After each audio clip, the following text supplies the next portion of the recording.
गुरुभ्यो नमः। गुरुर्ब्रह्मा गुरुर्विष्णु गुरुदेवो महेश्वरः गुरु साक्षात् परब्रह्म तस्मै శ్రీ గురవే నమః। భక్తాదులందరికీ నమస్కారం తెలుపుతూ ఈరోజు వచ్చే వీడియో ఏంటంటే, యూట్యూబ్లో ఒక మాతాజీ అడిగినట్టుంది, ధ్యానం గురించి చాలా చక్కగా ధ్యానం చేసి, అంటే ఆమె గురువు లేదు, ఆమె చెప్పటం జరిగింది ఏంటంటే, నాకు గురువు లేడు కానీ శాస్త్రంలో యూట్యూబ్లో శాస్త్రాలు చూసి నేను ధ్యానం చేస్తున్నాను. చాలా డీప్గా వెళ్ళిపోయినాను. వెళ్ళిపోతే ఇంకా నాకు శరీర భావం కూడా లేదు, ఇంకా ఆంతరికంగా వెళ్ళి ఆ శూన్యం అయిపోతుంది. శూన్యంలో ఏమవుతుందని ఒక భయభ్రాంతులు వస్తున్నాయి. కనుక నేను ధ్యానం నుండి మళ్ళీ విరమించుకుంటున్నాను. ఇంకా నేను శూన్యంలో పోతే ఇంకా నాకు భయం, అంటే శరీరము లేనట్టు తెలుస్తుంది. ఇంకా డీప్గా వెళ్తే ఇంకా నేను నన్ను నేను మర్చిపోతానేమో అనే భయంతో మళ్ళీ రావటం జరుగుతుంది. దీని గురించి కొంచెం వివరణ తెలిపితే బాగుంటుంది స్వామి అని కామెంట్ చేయటం జరిగింది ఆ మాతాజీ. దాని గురించి ఒక చిన్న వీడియో చేయటం జరుగుతుంది. ఇది అంటే ప్రజలు కూడా చాలామంది ఈ విధంగా ఉన్నటువంటి వాళ్ళకు కూడా ఉపయోగపడతాయేమో అనే ఆలోచనతో ఈ వీడియో చేయటం జరుగుతుంది. అంటే మనకు ఇక్కడ ఏంటంటే, మామూలుగా యూట్యూబ్లలో చూసి లేకపోతే శాస్త్రాలు చూసి గురువు లేకుండా ధ్యానం చేసేటువంటి వాళ్ళకు కూడా కొంతవరకు ప్రయాణించి ఇంకా డీప్గా వెళ్తే, అంటే ఇంకా ఎందుకంటే ఇది కంటికి కనపడది, మనసుకు అర్థం కాదు. చాలా శూన్యంగా పోయినా కొద్దీ మనము అమ్మో ఇది అదే కావచ్చు ఇదే కావచ్చు అనే భ్రమపడే అవకాశం ఉంది. ఇక్కడ ఆమె చెప్పటం ఏం జరిగిందంటే, నాకు శరీరము కూడా లేనట్టు తెలుస్తుంది. అంటే దాని గురించి మనం కొంచెం వివరిద్దాం. ఇక్కడ ధ్యానంలో కూకున్నప్పుడు ఏమవుతుందంటే, శరీరము లేకుండా కాదు, శరీరం మీద మమకారం లేకుండా అవుతుంది. అంటే శరీరము పరిధి దాటి, అంటే నిశ్చలం కూకున్నాం కాబట్టి మనం శరీరం పరిధి దాటి మన లోపల మన మనసులో పరిధిలో జరుగుతుంది. కాబట్టి మనము శ్వాస మీద ధ్యాస పెట్టి అలా మంత్రోచ్చారణతో అలా జరుగుతుంది. కాబట్టి ఏకాగ్రత వచ్చినప్పుడు మనము శరీరం లోపలికి వెళ్ళి మన మనసు శూన్యం అంటే లేకుండా కావటం కాదు, మనసు ఉంటుంది కానీ ఆలోచన రహితమై నిశ్చలంగా ఆనందంతో అక్కడ ఒక స్థితి సమాధి స్థితిలో ఉంటుంది. తెలియకపోవటం అని కాదు. చాలామంది ఇంకా కొంత విచారణ చేద్దాం మనం. ఇది ఇలా ఎందుకు అవుతుందంటే, చాలా కొంచెం రీసెర్చ్ చేస్తే ఏం తెలుస్తుందంటే, మామూలుగా కొత్త సాధకులకు ఏమవుతుందంటే, అది సాధన చేస్తుంటే మనసుకు ఏంటంటే, ఎప్పుడైతే నిశ్చలం ఏర్పడుతుందో మనసు హాయిగా గోచరించినప్పుడు మనసుకు నిద్రపోయే అలవాటు ఉంది అన్నట్టు వాస్తవానికి. ఇప్పుడు రాత్రిపూట కూడా మనం అటు మెస్లు ఇటు మెస్లు ఎప్పుడైతే నిశ్చలంగా అవుతుందో ఒక శాంతి ఏర్పడ్డప్పుడే అది నిద్రలో జారుకుంటుంది మనకు తెలియకుండా. అట్లనే మనం ఏంటంటే ధ్యానం చేసినప్పుడు ఆలోచనలు తగ్గినప్పుడు మనసు జర నిశ్చలమైనప్పుడు అది ఏమవుతుందంటే మనకు తెలియకుండా నిద్రలోకి వెళ్ళే అవకాశాలు ఉన్నాయి. ఎందుకంటే మనసు నిశ్చలమైంది కాబట్టి దానికి అలవాటు ఉంది. ఎప్పుడైతే పని లేకుండా రహితమైనప్పుడు అది నిద్రలో జారుకుంటుంది. చాలామంది సంకల్పాలు చేసుకొని అలా ధ్యానం చేస్తుంటే ఏమవుతుందంటే, మనసులో ఆలోచనలు తగ్గిన కొద్దీ అది మెల్లమెల్ల వీళ్ళకి తెలియకుండా అది నిద్రలోకి వెళ్ళిపోతుంది. వీళ్ళు ఒక సంకల్పం పెట్టుకొని ఉంటారు కదా, ఆ మనసే సాక్ష్యం కాబట్టి ఆ నిద్రపోయిన తర్వాత, అంటే వాళ్ళకి తెలియదు నిద్రపోయిందని, అది ఆ మనసు అన్నీ కూడా వీళ్ళు ఏదైతే అనుకుంటారో అది మనకు చూపెడుతూ ఉంటుంది అన్నట్టు. తర్వాత మేల్కొచ్చిన తర్వాత వీళ్ళు నిద్రపోయినారు అనుకోరు, అది జరుగుతుంది. ఓ ఈ నిజమే, ఇది నేను ఏదైతే అనుకున్నాను, నేను అక్కడ పోయాను ఇక్కడ పోయాను, ఆ దృశ్యం ఈ దృశ్యం చూపెట్టింది, ఇది నిజమే అనుకుని ధ్యానంలో చాలామంది భ్రమపడే అవకాశాలు ఉన్నాయి. ఎప్పుడైతే ధ్యానంలో ఏంటంటే మహానుభావులు ఏం చెప్తారంటే, మేల్కొతోటే మనసు శూన్యం అంటే దాని అర్థమైందంటే లేకుండా కాదు, ఆలోచన రహితమై కదలిక లేకుండా రెండు కన్ను మధ్యలో వస్తున్నది పోతున్నది గమనిస్తూ నిశ్చలంగా ఆలోచన రహితమైనప్పుడు మనసుకు ఆనందంగా గోచరిస్తుంది. అది బాగా ప్రాక్టీస్ చేయాలి. అంటే మళ్ళీ మనకు తెలియకుండా నిద్రలో జారుకునే అవకాశాలు ఉన్నాయి. కాబట్టి దాన్ని కూడా తేలగొట్టుకోవాలి మనం. అలా నిద్ర వచ్చినప్పుడు ఏం చేస్తారంటే చాలామంది ఇంకా లేచి అటు ఇటు నడుస్తుంటారు, నీళ్ళు కొట్టుకుంటారు, మళ్ళీ కూకుంటారు. ఇట్లా దానికి మనము అలవాటు చేస్తే ఆ సుఖం వచ్చినప్పుడు ఏంటంటే ఆనందంగా అలవాటు చేసుకొని అలా ఆనందమయంగా ఉంటూ ఇంకా ప్రయాణిస్తుండాలి. అలా ప్రయాణిస్తుంటే అప్పుడు మనకు నిద్రలో జారుకోదు. నిద్రలో జారుకుంటా కూడా అలా జాగ్రత్త అవస్థలో మనం దానికి పెంచినప్పుడు అది సమాధి స్థితిలో మన అండర్లో ఉంటుంది. ఎప్పుడు మేల్కతోటే ఉండాలి ధ్యానంలో. మనసు అనేది ఎప్పుడు శూన్యం. అంటే దాని అర్థం ఏంటంటే ఆలోచన రహితమే అంతే. వాస్తవానికి మనసు ఉంటుంది కానీ ఆలోచన చేయకుండా. ఇది చాలా డీప్ అయినటువంటిది. ఊరికే మనము మాటలు చెప్పుకొని ఏదో కాలక్షేపం చేస్తామో అది కాదు. ఇక్కడ ఆమె అడిగినటువంటి స్థితి లక్షణాలకు ఏంటంటే అంత డీప్గా పోవాలంటే సద్గురు అవసరమై ఉంది. ఎందుకంటే మనకు ఇది ఒక్కటి కాదు, రెండు కాదు, ఇట్లా 100 అనుభవాలు వస్తుంటే లోపల పోయిన కొద్దీ అది మిస్గైడ్ అయ్యే అవకాశం ఉంటుంది. ఎవరు చెప్పాలి దాని గురించి? పోతుంటే తోవలో ఏదో ఒకటి వస్తుంటే లోపల నిశ్చలంగా ఉంటే పెద్ద పెద్ద శబ్దాలు వచ్చినట్టు కనపడుతుంటాయి, భయభ్రాంతులు అవుతుంటాయి, దశవిధ నాదాలు వస్తాయి, రకరకాల అనుభవాలు ఎన్నో చక్లను మెడ్స్. ఇవన్నీ అనుభవాలు ఇవన్నీ ఎవరు చెప్పాలి?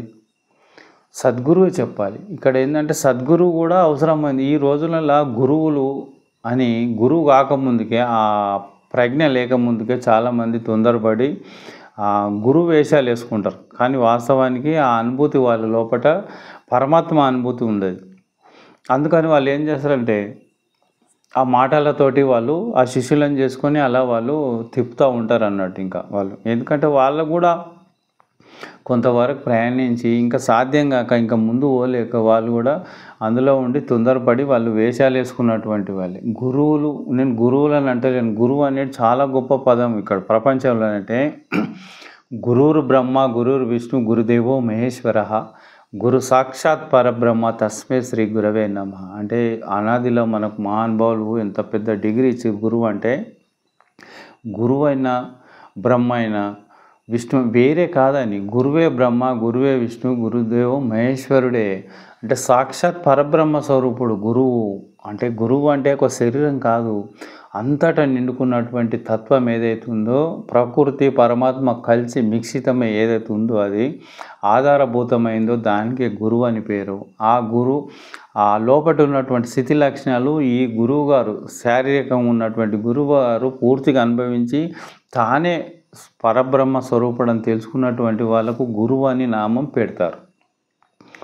అందుకని మనకు ఒకవేళ సాధన చేసి ఇంకా డీప్గా వెళ్ళాలి, గురువు నాకు అర్థమైతలేడు, అందరూ ఒకే విధంగా ఉన్నారు, అందరు చెప్తున్నారు, మరి ఎవరు గురువు అంటే ఇక్కడ వీళ్ళు ఆలోచన చేయలేదంటే ముముక్షత్వం. నువ్వు ఏంటంటే భగవంతుని ప్రార్థించాలి. ఓ భగవంత, ఈ జన్మలో నేను మోక్షాన్ని పొందాలి, జనన మరణ చక్రం ఈ సుఖ దుఃఖాలు నిలయం నుండి నేను బయటపడాలి తండ్రి అని ఆ పరమాత్మని నీ లోపల నిరంతరము తపన చేస్తూ ఉండాలి. తండ్రి నాకు ఒకరిని పంపించి, ఒక మార్గదర్శకుని, ఒక గురువుని నేను తెలుసుకోలేకపోతున్నాను. ఈ గురుమూర్తి అందరు గురువులాగానే కనపడుతున్నారు కానీ సద్గురువు ఎవరు తెలియలేకపోతుంది అని ఆ ప్రకృతికి, ఆ పరమాత్మకు నువ్వు నిరంతరం మొరపెట్టుకుంటుంటే నీ మొర ఆలకించి ఆ భగవంతుడు ఎవరో ఒక గురువుని నీకు నీ యొక్క తపనను బట్టి నీకు ఆ సద్గురుమూర్తి నీ ఎదుట వచ్చేటట్టు చేస్తాడు. మీ పక్కల పొంటి ఉంటారు కానీ మీరు గుర్తుపట్టలేరు. అందుకని మీరు ఎప్పుడు నిరంతరము మోక్షం కావాలనుకున్నటువంటి వాళ్ళు తపన చేస్తూ ఉండాలి. మాకు సరైన గురువుని పంపించండి, మేము ధ్యానం చేయడానికి రెడీ ఉన్నాము, మేము ఈ జన్మలనే మేము మోక్షము పొందాలనే ఆలోచన ఉంది, మాకు అలాంటి సద్గురువుని పంపించు తండ్రి. ఎందుకంటే ఈ లోకంలో చాలామంది 90% గురువుగా వేషం వేసుకున్న వాళ్ళే ఉన్నారు కానీ సరైన గురువులు చాలా తక్కువ మంది ఉన్నారు. వాళ్ళు ఉన్నా కానీ వాళ్ళు కంటికి కనబడకుండా అలా తిరుగుతూ ఉంటారు అన్నట్టు. అందుకని ఇప్పుడు ఎవరైనా కానీ చాలా డీప్గా వెళ్ళారు అనుకో, ఏదైనా ప్రాబ్లం వచ్చింది, భయభ్రాంతులు అయితే కొంచెం ఆఫ్ చేసేయాలి. ఆఫ్ చేసి మళ్ళీ తర్వాత మామూలుగా అయిపోయినాం, భయం లేకుంటుంది, మళ్ళీ ధ్యానం అలా మీరు ప్రాక్టికల్ ధ్యానం మాత్రం మానకుండా మీరు మున్ముందుకు వెళ్తూ ఉండి మీ లోపల ఆలోచనలు ఇంకా నాకు సరైన మార్గదర్శకుడు కావాలని మీరు నిరంతరం ఆలోచన చేస్తుంటే మీకు మంచి సద్భావన సద్గురువు దర్శనమయ్యే అవకాశాలు ఉన్నాయి. మాకు కూడా అలానే మాకు భగవంతుడే మాకు పరిపూర్ణటువంటి గురువు మాకు తారసపడటం జరిగింది. ఇదంతా పూర్వజన్మ సుకృతమేమో. మేము పెద్దగా మోక్షం కానీ ఏం కానీ తెలియని రోజుల్లోనే మాకు గురుమూర్తి కలిసి మేము అతనితో సాన్నిధ్యంగా ఉండి చాలా సంవత్సరాలు మేము కలిసి మెలిసి ఏంది విషయాలనేది పూర్ణంగా తెలుసుకొని మేము ప్రయాణం చేయటం జరిగింది.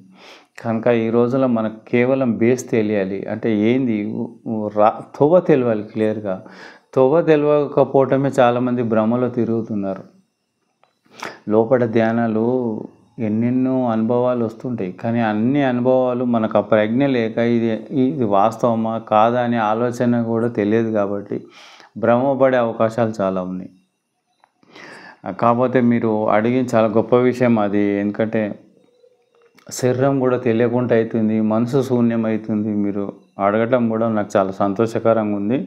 కానీ అన్నీ కూడా యూట్యూబ్లో చెప్పలేము. ఇది గురువు రహస్యాలు ఏంటంటే బహిర్గతంగా చేయకూడదు. ఇది గురు ద్వారానే గురు కీలకం అంటారు. అది కీలకం అంటే చాలా రహస్యంగా ఉంటుంది కాబట్టి అది గురువు ద్వారానే ఇంకా లోపలికి వెళ్తూ వెళ్తూ వెళ్తూ వెళ్తూ అది వెళ్ళాలంటే దానికి సరైన మార్గదర్శకుడు కూడా కావాలి. కనుక మనం ఇవన్నీ కూడా తెలుసుకోవటం తప్పులేదు. యూట్యూబ్లలో కూడా మహానుభావులు చాలామంది చెప్తూ ఉన్నారు.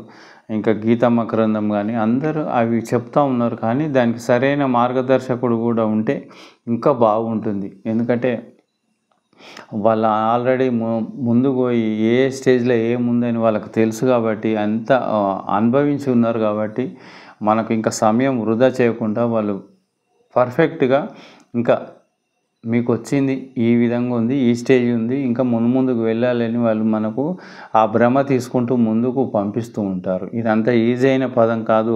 పరమాత్మ దర్శనం అంటే ఆషామాష కాదు. చాలామంది ఈజీగా మాట్లాడతారు, ఏముంది శ్వాస మీద ధ్యాస పెడితే అయిపోయింది, ఇంకా మనం ముందుకు వెళ్ళిపోతాము, ఇంతకన్నా మించింది లేదు అని అంటారు. ఇక్కడ చాలా ఆలోచించవలసినటువంటిది విషయం కూడా ఉంటుంది.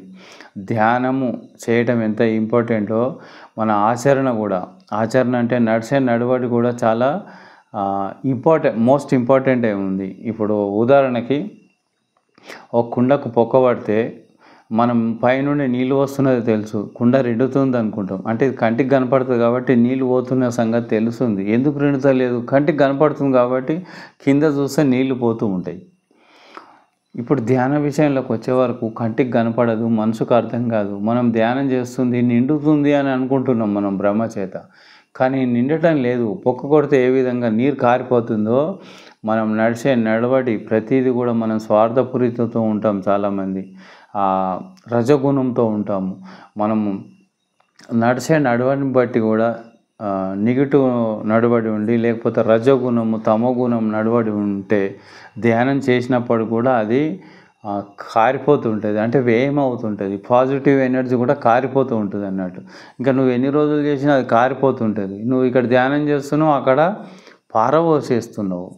అందుకని ఇక్కడ అందరూ కూడా ఏమంటారు, నవరంధ్రాలు మూయాలి. అంటే కంటితో కనపడేది కోరకూడదు, ఇష్టానుసారంగా పనికిరాని మాటలు వినకూడదు, పనికిరాని మాటలు మాట్లాడకూడదు. అంత స్పర్శ కూడా స్త్రీ స్పర్శ అన్నీ ఈ విధంగా ఉంటాయి, అవన్నీ కూడా చేయకూడదు. ఇవన్నీ నవరంధ్రాలు మూసేసి పర్ఫెక్ట్గా మనము శాస్త్రయుక్తంగా మనం ప్రయాణిస్తే మనం చేసినటువంటి ధ్యానం ఎంత చేసినామో అంత బ్యాలెన్స్గా అది అలా ఫీడ్ అవుతూ ఉంటుంది. మన బ్యాంకులో వేస్తే బ్యాలెన్స్ ఏ విధంగా ఉంటుందో ఆ విధంగా మనకు నిండుతూ ఉందన్నట్టు, కుండ నిండినట్టు. ఒక్కొక్క బొట్టు కుండ నిండినట్టు మనం రోజు చేసే ధ్యానము అలా చేస్తూ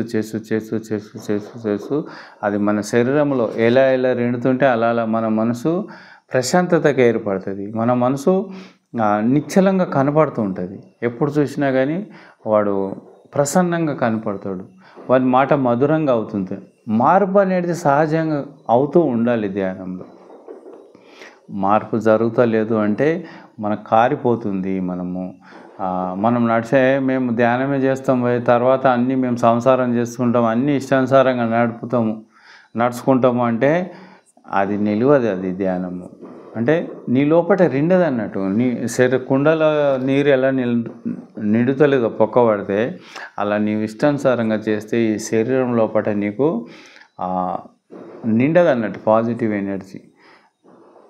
ఎందుకంటే దీంట్లో మన శరీరంలో చాలా పెద్ద సిస్టమ్ ఉంది. ఇక్కడ మైండ్ ఉంటుంది, ఇక్కడ అన్ని లోపల సమస్తం కూడా సూక్ష్మ శరీరానికి 72,000 నాడులు కూడా అవి యాక్టివేట్ కావాలి, కింద మంట పెట్టాలి, చక్రాల నుండి పైకి రావాలి, ఇవన్నీ కూడా చక్ చక్ చక్ చక్ మెరవాలి. ఇవన్నీ బ్లాక్ దెబ్బలతో కూడుకొని ఉన్నాయి, అవన్నీ వైట్ కావాలి. క్లియర్గా ఇవన్నీ అయ్యేటప్పుడు చాలా వైబ్రేషన్ గురవుతుంది బాడీ. అందుకని ఇక్కడ నాకు చెప్పవలసింది ఒకటే ఏంటంటే, మోస్ట్ ఇంపార్టెంట్ గురువు అవసరము. గురువు లేని విద్య గుడ్డి విద్య కనుక గురువు కంపల్సరీ ఉండాలి. కానీ నార్మల్గా ధ్యానం చక్కగా చేసుకోవచ్చు, జపం చేసుకోవచ్చు, ధ్యానం చేసుకోవచ్చు, అన్నీ చేసుకోవచ్చు. కానీ మనకు ఏదైనా శరీరం మార్పిడి జరిగినప్పుడు భయభ్రాంతులు వస్తే గురువుగారు ఆదుకుంటారు. అది ఏంది అనేది మనకు చెప్తారు. కాబట్టి మనం నిశ్చలంగా ధైర్యంతో ముందుకు వెళ్తాం. కనుక మనం కూడా కంపల్సరీ సరైన సద్గురువుని చేర్చుకుంటే బాగుంటుందని సందర్భం తెలుపుతూ నేను సెలవు తీసుకుంటున్నాను. జై గురుదత్త.